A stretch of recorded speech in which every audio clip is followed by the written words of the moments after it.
Yo, what up to the hottest chat in the MF and game? Salute to y'all. Definitely dropping in for a minute, 2 or 3.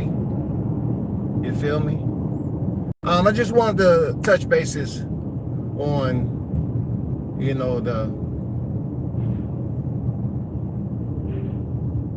the hocus pocus of boxing that's going down once again. We're in a transition period where there's a lot that's going on, man. That's not what we used to. One thing I noticed is that there's a lot of so-called young fighters. You know how we used to say, okay, just last year, no, I'll take it this year. We have fighters to prove that 35 is just not old in boxing compared with how you take care of your body. We had Beterbiev sitting at 40 almost. You know what I'm saying? We had Zhang. Zhang went up there, 40 years old, beat Wilder, who was 38 years old. You know what I'm saying? You had Crawford, who they say legs was gone when he fought Madrimov. You had these same conversations continue to present themselves, right? From people who you would consider not to be casual boxing fans. But what I'm seeing now is there's a lot of young lions, supposedly. Youngins. They're fighting older, over-the-hill fighters. And people are not even speaking on it because now it seems like there's some type of fever. People have all of a sudden got a fever that's affecting them from speaking out as critical as they was about these previous fighters, like Bud Crawford. He's the main one, and Deontay Wilder. Speaking out for the old fighters who look antiquated. You know what I'm saying? Of ancient time. They had so much to say about the age and how they look. But I just heard Jared Anderson might be fighting Alexander Povetkin. How is that possible? This guy is young. I mean, young in the sport. And you're telling me that Alexander Povetkin, per the source, may potentially come out of retirement and fight Jared Anderson? How is he supposed to sharpen up his blades and cut into the freaking championship, lineup like he was doing before? How is this supposed to happen? Jared Anderson possibly fighting Alexander Povetkin, who haven't fought in a minute? Dillian White just had a fight. I think it was somewhere on Saturn, and he looked old, but nobody speaks about Dillian White because simply they pick and choose who they want to care about mentioning. You know what I'm saying? Who's relevant enough for us to criticize and talk shit about? I'm saying to myself, what is going on here? What is going on? I don't get it. You know what I'm saying? Some of these fighters, these older fighters, are fighting. Okay, for instance, I see Jorge Linares. Jorge Linares is headed back to the ring. You know what I'm saying? Not to mention, Manny Pacquiao was slated to head back to the square. Manny Pacquiao, don't nobody criticize him. They always want to say 8. They stuck on Ocho. You know what I'm saying? Ocho Amigo, the Filipino. He's an 8 division world champion. They stuck on that shit. But he continued to get older and older and older, bro. And somehow certain boxing enthusiasts just ignore the criticism. He should get criticism just like everybody else. But I see it's very much trending. Look, I have to put it out there. The fight that Crawford had with Spence, it didn't somewhat change boxing. It gave us a clear understanding that Crawford was one of the turning points in the sport of boxing, because we were so anticipating him and Errol Spence to step into the ring. They did. And the fight was much easier than a lot of us. I'm talking about probably like 97% of what we expected it to play out. We didn't expect it to play out so easily for Crawford. But boxing hasn't been the same, in the same, temperament. It hasn't had that same, that aura that we used to seeing in boxing. 2024 was different. It started off slow. Fight fans was desperate for big fights. And then, when Turki Al-Sheikh finally brought Crawford to LA for his first fight in the States, that was the same freaking elementary media coming out there talking about the shit wasn't full, there wasn't nobody watching it. And then the fight ended up gaining very much above average exposure for a fight like Madrimov, who only had 10 professional wins. It really shocked a lot of us, like real talk. It caught a lot of people off guard. It ended up turning into a very solid fight. Of course, majority of the frames, the stills that you see on Google,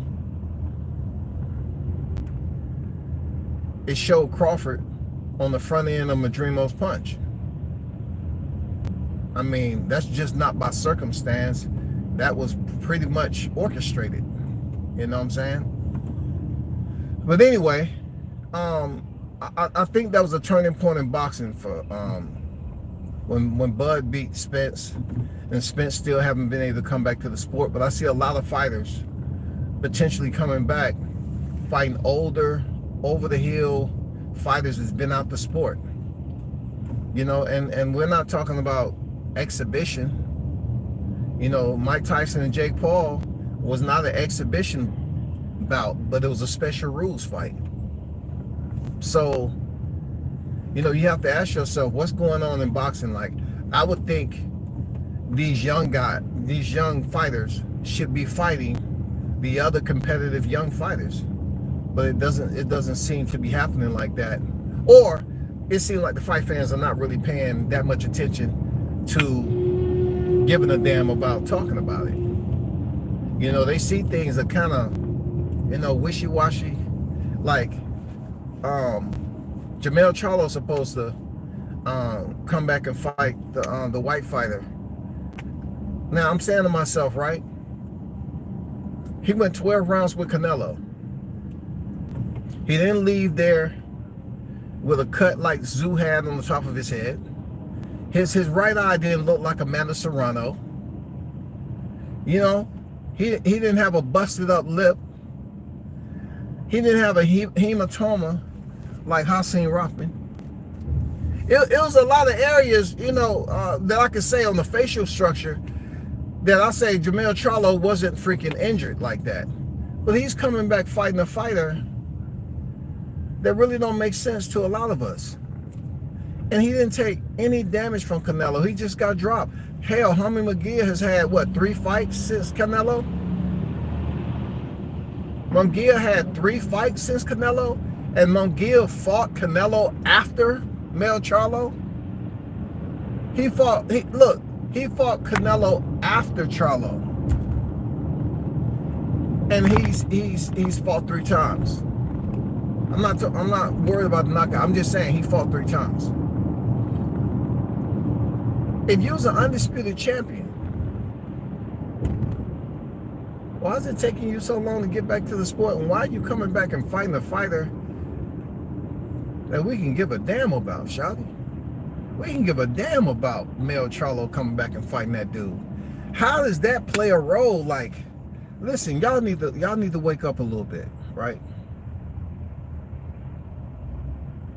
Y'all need to just wake up just a little bit and slap yourself in the motherfucking face.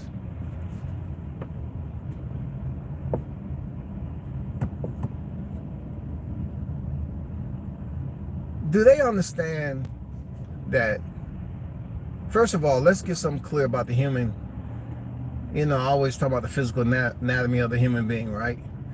Everyone's internal system is different than the other. Okay, we know that shit.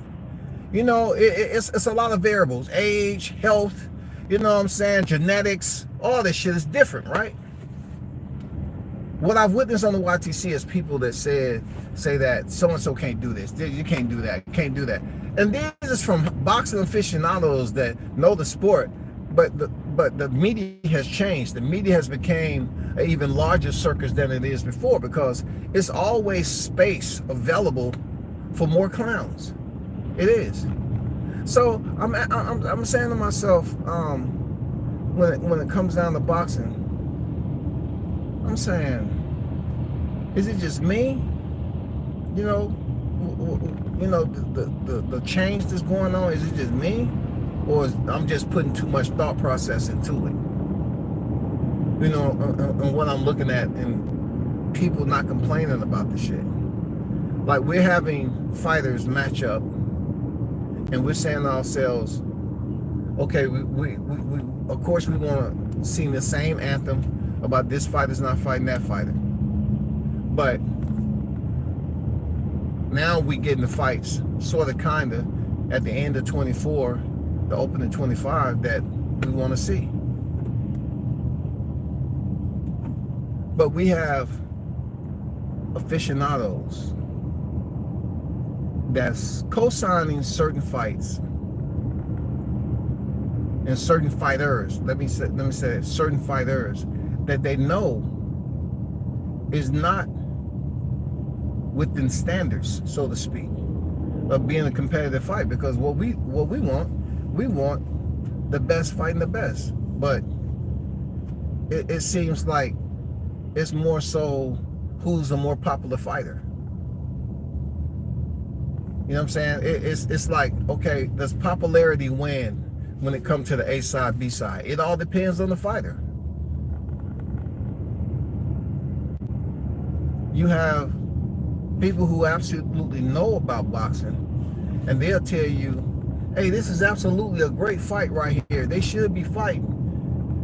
But just a year ago, we was up here debating who had the better, if Crawford fought anybody or not, because they said, everybody on this record was trash. That was just last year. Everybody on this record was trash, and Spence can beat everybody on this record, right? Spence can beat everybody on this record. But now we have fighters, we have aficionados that saying certain fighters that lack the experience can be put in the same conversation as saying, oh, regardless of how many wins they got, you know what I'm saying, they still deserve to be there. Why they deserve to be there? Just the popularity. The popularity is what does it. I'm saying this is coming from hardcore aficionados. Fuck what the experience is anymore. A fighter can have 11 wins, 15 wins, or whatever the case. No, look, real championship experience. And you have certain individuals, that's media voices, that's telling us that, yeah, this fight is worth it. Yeah, you're right. Why? Oh, because they from Cuba, they from Puerto Rico, they from this, that, and the other. You know what I'm saying? Ryan Garcia, just not long ago, he was telling everybody he was crazy and all that. And then you turn back around, he makes a racist tirade. People call themselves hating him. But that's soon banished, went away. Now it seems like he's back in the good graces of a lot of fight fans. You have these aficionados that's up here saying, hey, Ryan did his time. He got suspended. Let him live. He did his time.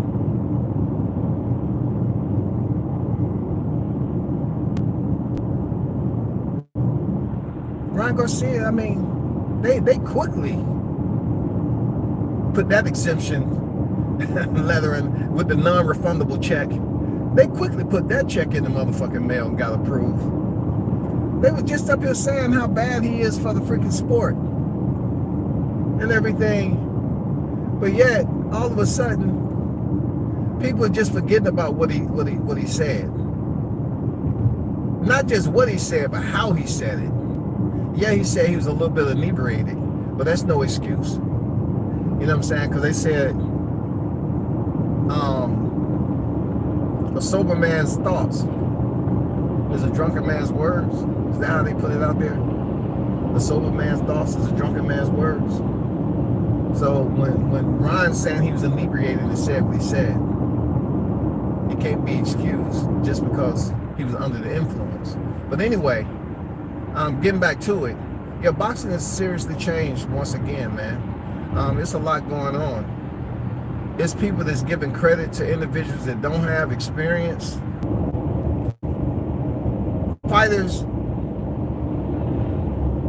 are getting a hand in their back effect or something like that. Like it's the puppet show, bro. Like back then, fighters had to have somebody on their resume for you to deem them qualified to step up and face this particular opponent that's already a champion here and there, right? But now it's not like that, man. It's just like, it's a popularity contest, man. If so-and-so do one thing, like check this out. Keyshawn sells out Norfolk. I get it, man. Like I said before, grandeur. I respect what he did, right? But look, he did it one time, once. And now that is his punchline, that's what he did in Norfolk. When Crawford had did that several times, he had took Gamboa there way back in the day, and he had continued to do it. You know what I'm saying? He had some amazing fights in his backyard.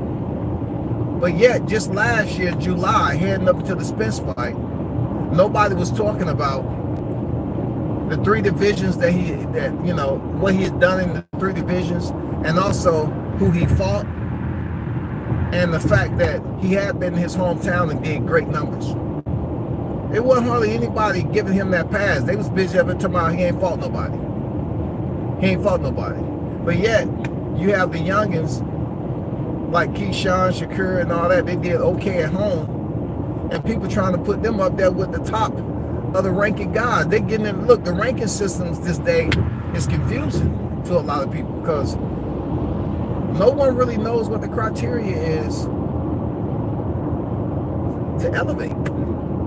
Like, what are you supposed to do? I mean, to move through the rankings? Is it under the table handshakes? What is it? I'm curious. I don't know, man. Boxing is very funny right now. I'm not gonna lie to you. It's funny. It is funny, man. It is funny. I don't get how some of this stuff is taking place. And one man, they say, so-and-so, okay, this is what I like. I can say this is what I like. This is what I heard that I like. Keyshawn is supposed to fight Baranchyk. Now, we know Keyshawn don't have any championship experience. But Keyshawn Davis is supposed to fight Baranchyk. And then I read where if he wins and beats Baranchyk, well, I guess Lomachenko is going to pass him the torch. Because supposedly he is said to be retiring. Supposedly. I don't know if he's retiring, not retiring. But it was said that Keyshawn might get the opportunity to unify. I like that. Because he is up in the ranking systems, I like that. But the criticism that they was giving Tank for not just, going to the end of the diving board and saying, hey, Keyshawn Davis, you did everything you're supposed to do. Abdullah Mason, you did everything. Schofield, yeah, I'll fight all y'all next. And then, it just get very confusing when it comes to boxing debates. Because we really can't, if we want to use old criteria, you have aficionados supposedly out there telling you, we don't want to talk about the old criteria. The boxing, the sport of boxing has changed.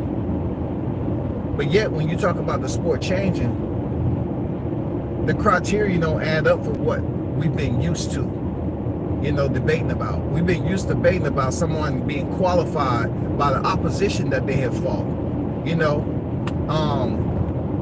The risk they take. Have their opposition been a 50-50 fight? There's been so many bullet points that we have used in the past to use the measuring stick to say, okay, so-and-so should fight this particular fighter that's a champion, whatever. Now it's just everywhere, bro. I don't know what to say. It's just everywhere. Like, I don't get it. But let me go back to what I was saying earlier, because I just didn't want to throw it up there too early. But people should really be paying attention, and they're not really talking about it like they should. But there's some fighters that say, I mean, some content creators say this about fighters. Oh, it's not good for them to do this, this, and this. You know, they shouldn't be moving up this division and all that. Well, I'm gonna tell you something that's gonna be extremely special. If Usyk beat Fury in a rematch, or not, he doesn't have to. Or not, it'll look better if he does. And then he decides to go back down to cruiserweight, where you have the unified champion right now for the WBO, I believe, Gilberto Ramirez, aka Zerto.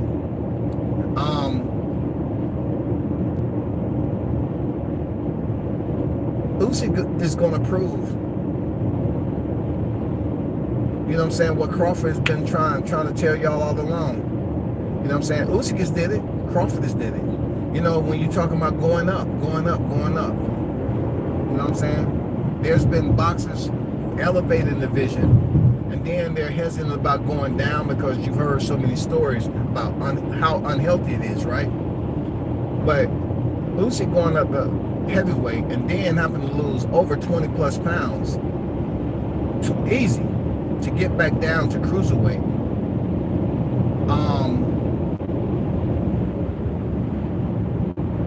That's going to be changing. Y'all keep on talking about what can't happen, but you got fighters like Usyk telling you, yeah, it can happen. I'm special. You got fighters like Bud saying, hey, this is what I want to do.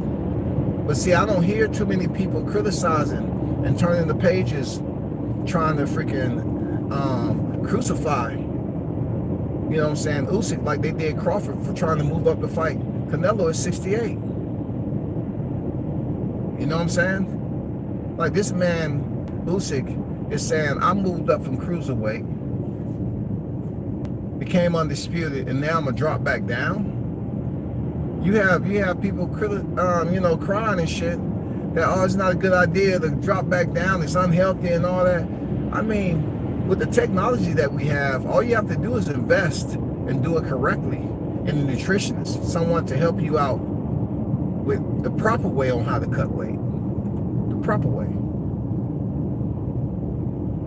But that's going to be special, man, if he goes back down there, and I can see it on the horizon, man. You know, you have some big name fights that could potentially happen down there.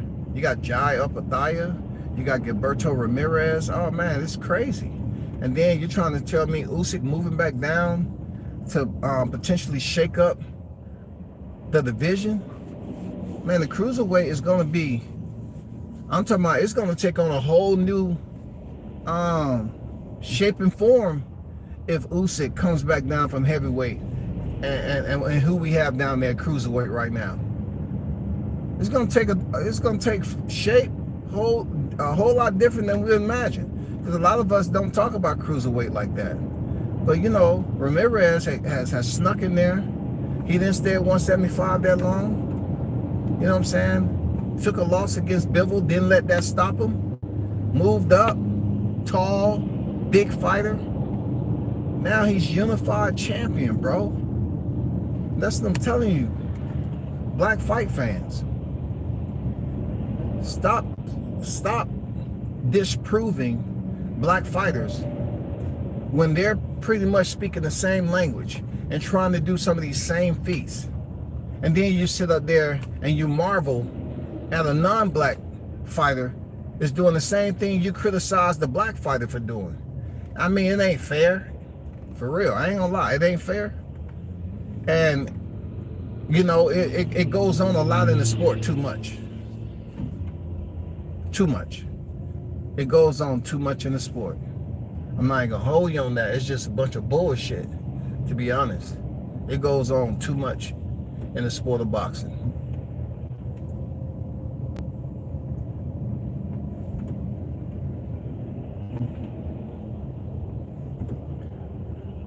Well, I'm just gonna put it out there about this, David Morrell fight, because it encapsulates pretty much what I was speaking on.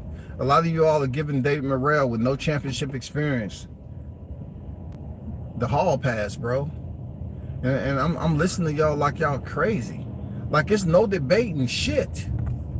Like, you're talking about somebody who's been a multi-time world champion already in Benavidez. Been in there with some bigger names. But you have people up here saying that Benavidez ain't fought nobody. Benavidez ain't did shit.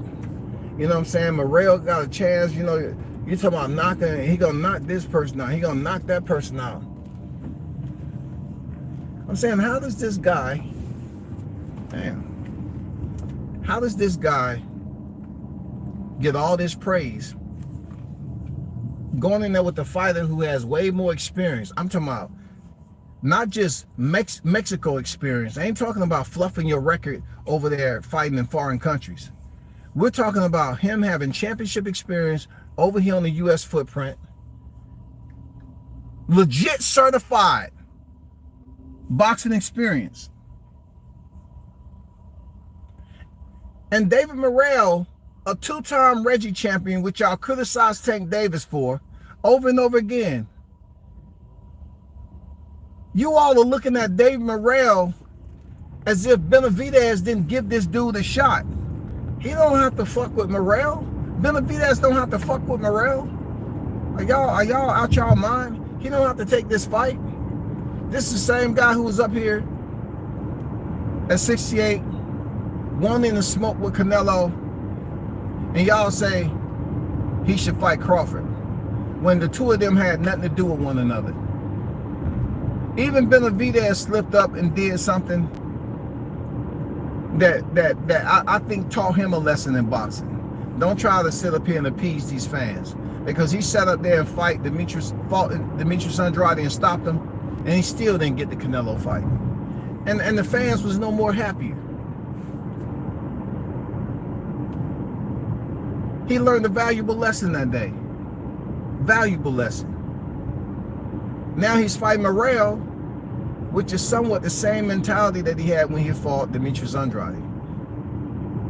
What was the purpose of him fighting Demetrius Andrade, who really wasn't doing anything at 168 at all? You know what I'm saying? I mean, now you have Morrell, who selected to move up with only 11 professional wins, right? Y'all know goddamn well that man ain't qualified to be in there with Benavidez. Y'all know goddamn well he ain't winning this motherfucking fight. But y'all want to look at it like, oh, he got a puncher's chance. Okay, keep the same energy about every fighter that has 10 or 11 fights and don't have nobody on their resume to validate that. No, it's nobody on their resume to give you the receipts. So we need to keep the same criteria, format, and when we go out here and regurgitate this information to the fight fans, let's not pollute the minds of these casuals now by going up here line and line and line when David Morrell is up here about to go next year and be in a fight which he is not qualified to be in. Just because you're in the division and you have a Reggie belt does not say you qualified to be in there with somebody like Benavidez. But the fight fans, man, they are such, it remind me of the goddamn Wizard of Oz crew, I swear to God. They're so easily persuaded, like something's at the end of the yellow brick. Morrell has fought nobody on his resume to David, the Mexican monster Benavidez. But yet people give Morrell ultimate love and respect as if he's deserved it based off his boxing ledger. No. But y'all hold it down, man. I'll be back on a little later when I get back to the crib, man. Shout out to the hottest chat in the MF game. I'm out. Peace.